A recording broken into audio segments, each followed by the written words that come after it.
Jason Walker, Walker Tea Review. Just wanted to give a quick tutorial introduction to appreciating teas and some of the key aspects of tea appreciation.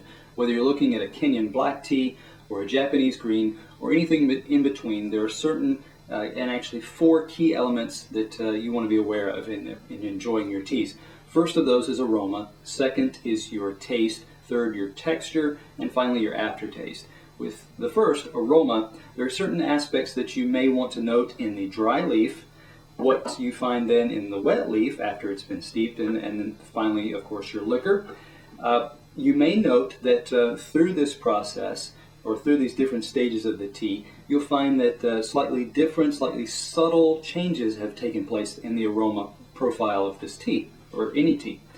Secondly, you want to be able to note not necessarily the changes in the aroma, but you also want to be aware of not just how strong that taste is, that aroma is. You want to be able to note subtleties, the richness, the complexity of that aroma.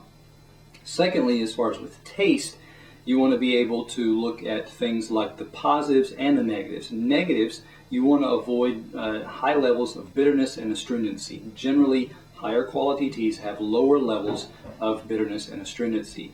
On the positive side, you want to be aware of different key aspects like any kind of sweetness that is present in your tastes.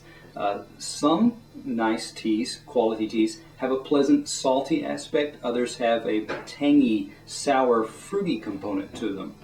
Third, you want to look at the texture, and texture being things, the way the tea feels in your mouth, the coating that it can put on your tongue and insides of your cheeks.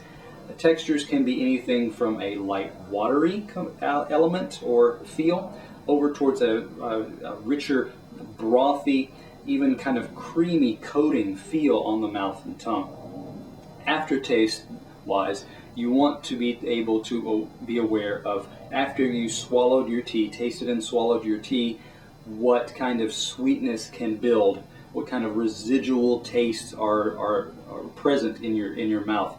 Oftentimes that is a sweet component that can kind of build in the lower jaw and back of the mouth.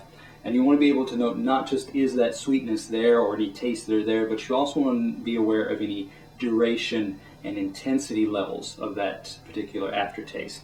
So with keeping those things in mind, and knowing that teas, there are different kinds of teas, and being able to track all of your experience, it can always be helpful to have some kind of record, some kind of way to compare and refer back to your tasting experiences. So come back to Walker Tea Review to learn more about tea tastings and tea appreciation, and learn about teas themselves.